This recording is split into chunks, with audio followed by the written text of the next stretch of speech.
ये पचकुया पे रह रहे सेंट थॉमस चर्च के अंदर, वो कहते हैं आप हिंदू से ईसाई बनो, हम सारी फैसिलिटी देंगे आपको। तो आप बताइए, हम अपने बाप को छोड़ के दूसरे के बाप को बाप कैसे कह दें? हम दलित परिवार हैं, वाल्मीकि कौम से हैं, तो हम कैसे ईसाई बन जाएं? मैं बोला आप जी, मेरा नाम जोगिंदर सुरेश पादरी, जो पहले थे 2018 में रह चुके हैं। उन्होंने बहुत जोर मारा हमें कि आप ईसाई बन जाइए, हम आपको पूरी फैसिलिटी देंगे। तो देखिए सर, हम हिंदू हैं तो हिंदू ही रहेंगे ना, ईसाई कैसे बन जाएंगे? हिंदू है तो हिंदू रहेंगे, ईसाई कैसे बन जाएंगे? बड़ा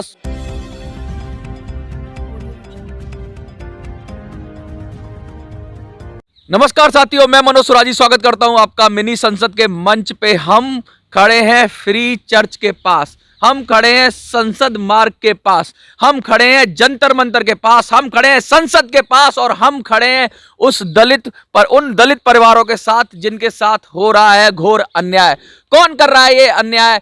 क्या है ये अन्याय? ये अन्याय हो रहा है कुछ रसूखदार लोगों से, जो गैर कानूनी तरीके से चर्च के पास में रहने वाले, जो पुश्तों से रह रहे हैं, अंग्रेजों के टाइम से रह रहे हैं, वाल्मीकि परिवार रह रहे हैं, दलित परिवार रह रहे हैं, उनको यहां से निकालने की साजिश रची जा रही है।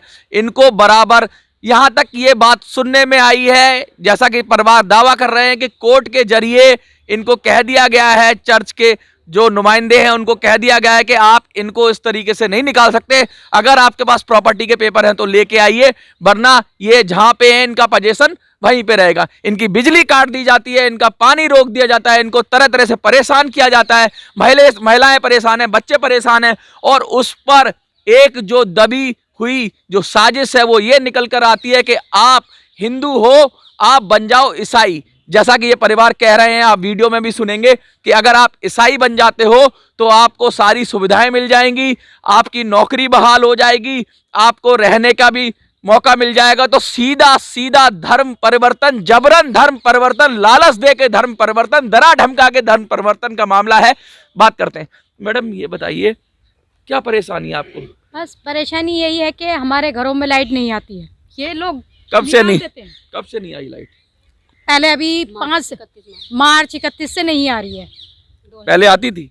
हाँ जी, पहले आती थी। तो अब अचानक ऐसा क्या हो गया जो नहीं आई? अचानक बस यही है कि बस वो लोग धमका रहे हैं, आके पीछे जेंट्स नहीं होते हैं, औरतें होती हैं, उनकी वजह से हम लोगों को बोला जाता है। उनका मन है, जब चाहे वो लाइट काट देते हैं। हाँ। उन्होंने ये तक नहीं देखा, यहाँ छोटे छोटे बच्चे रहते हैं, इतनी भरी गर्मी में उन बच्चों ने सर्वाइव किया, हम लोगों ने सर्वाइव किया। हमारे ससुर जी इतने बीमार रहे, वो मरने की हालत में। लेकिन कब से रह रहे हैं आप लोग? सर यहाँ तो हमारी 2-2, 3-3 पुश्तें हो गई हैं। 20 साल तो मुझे हो गए हैं सर, शादी होकर के मैं आई हूँ यहाँ पर भी। मेरे बच्चों की पढ़ाइयों पे इतनी दिक्कत हो रही है पिछले। और ये जो मामला आया है कि ईसाई बनने की बात हो रही है, ये क्या है? सर देखिए, इस बारे में तो जानकारी मुझे है नहीं, जो बात है मैं वो बोलूंगी। इस टाइम से हाँ जी, ये मेरे हस्बैंड है, ये इनको सर्विस करते थे, इनसे ही बोला गया है। ये ऑफिस में बोली गई है, ये ऑफिस में बात होती है, महिलाओं से नहीं बोली गई? हमसे नहीं बोली गई। आप बताइए क्या किसने बोला आप? जी, मेरा नाम जोगिंदर सुरेश पादरी, जो पहले थे 2018 में रह चुके हैं। उन्होंने बहुत जोर मारा हमें कि आप ईसाई बन जाइए, हम आपको पूरी फैसिलिटी देंगे।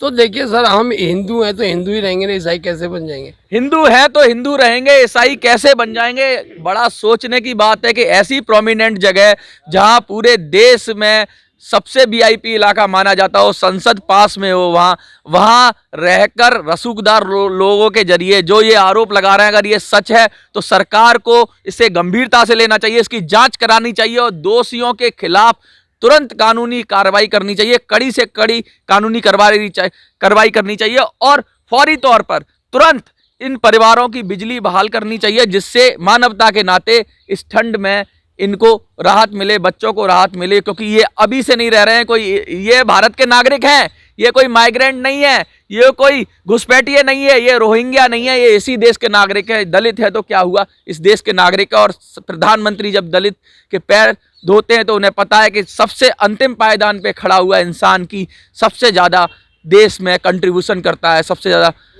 हम बड़े परेशान हैं यहाँ पे। 2018 में 4 लोगों को एकदम निकाल दिया गया, कोई नोटिस नहीं, कुछ नहीं। कह रहे कि सबको रिटायर किया जाता है। आप समझदार हैं, सबसे छोटी उम्र का मैं हूँ, बाकी मेरे से बड़े बड़े सब एक साथ थोड़ी रिटायर हो सकते हैं। उसके बाद कहते हैं आप हिंदू हो ईसाई बनो, आप ईसाई कौन कह बनोगे। रहा है कि हिंदू और ईसाई बनो? ये पादरी सुरेश थे पहले यहाँ पे, जो अब तबादला करके जा चुके हैं, जिनकी वजह से केस लगा था, वो यहाँ तबादला करके जा चुके हैं। ये पचकुया पे रह रहे सेंट थॉमस चर्च के अंदर। वो कहते हैं आप हिंदू से ईसाई बनो, हम सारी फैसिलिटी देंगे आपको। तो आप बताइए, हम अपने बाप को छोड़ के दूसरे के बाप को बाप कैसे कह दें? कब हम से- दलित परिवार हैं, वाल्मीकि कौम से हैं, तो हम कैसे ईसाई बन जाएं? कब से रह रहे हो आप यहाँ? सर मेरी पैदाइश यहीं पे, मैं 48 साल की उम्र से हूँ, 48 साल की उम्र हो चुकी। मेरे पिताजी पहले थे, ये सबसे बड़े बुजुर्ग हैं यहाँ पे। चर्च पहले आई कि आप पहले आए? सर चर्च तो बाद में था, ये अंग्रेजों की प्रॉपर्टी, अंग्रेज छोड़ के गए, इनके पास कोई कागज नहीं है, कुछ नहीं है। ये कहते हैं हमारी प्रॉपर्टी है, जब इनकी प्रॉपर्टी से कोर्ट से केस क्यों हार रहे हैं? कोर्ट में केस है? जी कोर्ट कहता है कि आप प्रॉपर्टी कागज दिखाइए, भाग जाते हैं, कोई कागज ही नहीं इनके पास।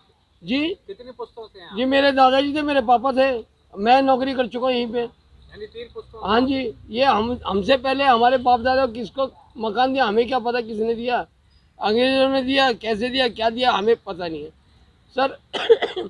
उस समय चलते हुए आ रहे हैं, अब ये हमें दुखी कर रहे हैं। पहले 1 साल पहले बिजली काट दी थी, कह कैसे कैसे हमने बिजली लगवाई, फिर उसके बाद बिजली काट दी, जो कि सुरेंद्र पावमणी और सुरेश पादरी ये सारा घपला करके जा चुके हैं यहाँ से। इस प्रॉपर्टी का बयाना दे चुके हैं, जो कि इस प्रॉपर्टी के कागज नहीं है अभी तक, और ये बिकाऊ पे है। ये सोचते हैं बेच दें और इनको भगाएं। तो आप बताइए, हम पुश्तों से यहाँ रह रहे हैं, हम गरीब परिवार कहाँ जाएं? कुछ हाथापाई भी करते हैं? कुछ आपने कहीं शिकायत की, कुछ कहा, कुछ किया, कुछ किसी के सामने सर गए? हम थाने भी गए, पुलिस केस भी किया, बहुत कुछ किया, लेकिन ये लोग हैं, बड़े बड़े लोग हैं, पैसा खिला देते, सब शांत होकर बैठ कैसी जाते हैं। धमकी आती है आपको? सर 2018 में एक पेड़ काटने के लिए ससर लूथर मिसेस और MC लूथर यहाँ आए। 50 लोगों को लेके दिन में अटैक किया यहाँ, और राकेश जैकब की बीवी ने रात को 9:30 बजे 50 औरतों के साथ यहाँ अटैक किया। क्या मारने आए थे? बहुत दूर दूर रहते हैं, हमारे घर पे क्या करने आए? अब आप सोचिए, अब हम आपके घर पे जाएंगे तो आप हमारे साथ क्या करोगे? रात को 9:30 बजे वो हमारे घर पे आ रहे लड़ने के लिए। आपकी नौकरी कहाँ पर थी? सर हमारी नौकरी चर्च के अंदर थी। कै साल आपने ड्यूटी किया? सर मैंने 30 साल सर्विस किया। अब आपको हटा दिए? बिल्कुल हटा दिया सर, 2018 में। कोई मापदंड पे हटाया है या ऐसी कुछ नहीं सर, कोई दिक्कत नहीं, कुछ नहीं, एकदम ही लेटर हाथ में दे दिए, नोटिस बोर्ड पे लेटर लगे हुए हैं। ये कौन कौन कह रहा है कि आप ईसाई बनो? ये धमकी कहाँ से आ रही है? या ये जो लालच भी दे रहे हैं कुछ ईसाई बनो? हाँ जी, कह रहे पैसा भी देंगे, आप ईसाई बन जाओ और आपको फैसिलिटी दी जाएगी। अब फैसिलिटी तो कुछ नहीं, और अब नहीं बन रहे तो अब हमें तंग किया जा रहा है। मतलब ईसाई बन जाएंगे तो सारी समस्याएं हल हो हाँ जाएंगी? जी हाँ जी, सुरेश पादरी था, वो बोल रहा है, सुरेंद्र पावमणी है, वो धमकी दे रहे हैं हमें। अब क्या लगता है आपको सरकार से क्या मांग सर है? सरकार से क्या करें, जहाँ जाते हैं वो अनसुनी होती है, हमारी कोई सुनवाई नहीं होती। NMC में जगह जगह जगह दुखी कर रखा है, कभी किसी को पैसा दे के कटवा देते, कभी किसी को पैसा दे देते।